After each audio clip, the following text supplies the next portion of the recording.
In mango season 2022, I had the situation where I had a lot of mango seeds, but I really didn't have the time and energy to plant them anywhere, and certainly not to take care of them as they were, sprouting, make sure that they had enough water but not too much and all that kind of thing. And so my solution was to just shove a bunch of seeds into the ground here. There weren't the weeds that they are now. This is something that we've added recently. Don't think that it's the best look, but anyway, it was easy to put the mango seeds into the sand. And so I put a whole lot of seeds in here, and some of them sprouted, a lot of them sprouted and grew up. These are the only ones that remain right now. This one here, and there's a little tiny one there. The rest of those I just recently took out. I dug them out of this area so that I could pot them up. So I just dug up a bunch of mango seedlings. They were growing in the wrong place, so they had to come up. I hate to just throw these away though. At least some of them should survive if I pot them up. The first thing I did, and I did this already for each and every one of them, was cut the tips off. The young growth takes more energy, or actually resources, from the tree than the older leaves. So the younger leaves had to go along with the young stems that they're on. So then I cut the roots back because they have to fit into a pot. So, you can see where the soil was, and this lost a lot of its taproot and some of the other roots coming off of the taproot. So it's definitely sort of a risky thing. Not all of these will survive, but what I'll do is pot them up in sort of group pots, and so the soil is not going to get too wet with the different plants having roots feeding from it. And if some of them die, that's okay. At least I think some of them will live.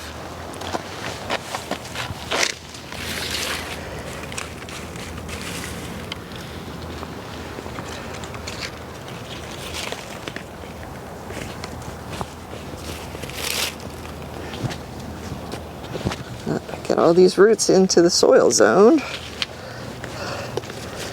So that's got a lot of roots. I'll put in one that doesn't have quite so many in. Picking up a few things along with.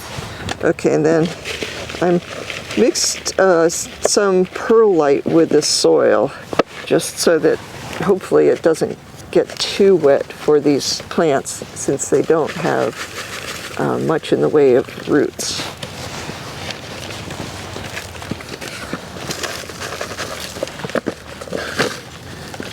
So I'm going to do that with the rest of these trees, and what I'll do is water them lightly after they're all potted up and put them in places that are not direct sun, something a little bit more kind than direct sun. So hopefully we'll get some new rootstock from this project.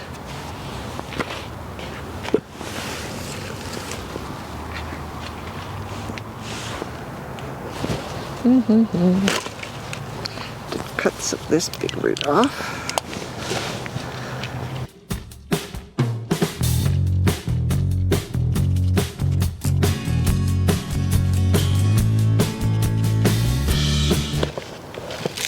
Oh, by the way, definitely a polyembryonic seed.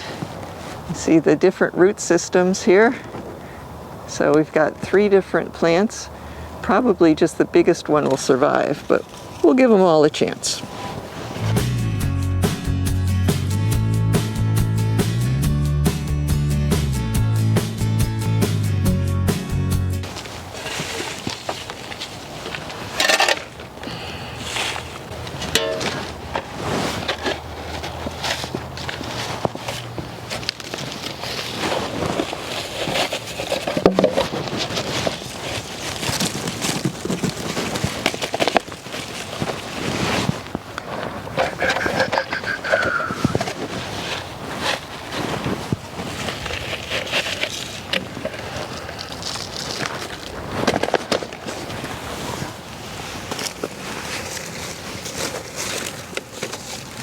looks like 2 more pots will be done.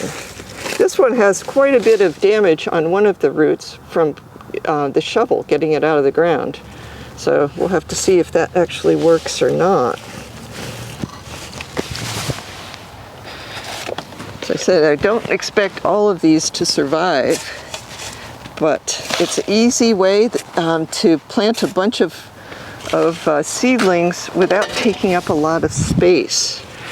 And definitely good to not have tons of, this root is just not very flexible, so I'm going to trim it. That's really low chance of survival, but we'll see. Another long root. But this one has a lot more roots up top than the other one does.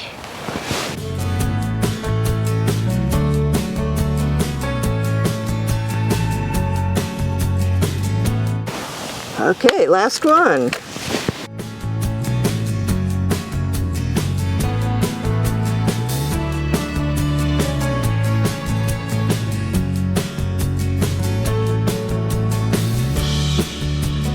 So there they are, bunch of potential rootstock. I'm pretty confident that at least some of these will survive. We'll just have to see. Whatever does survive, I will probably use as rootstock once we get past the cold weather of winter.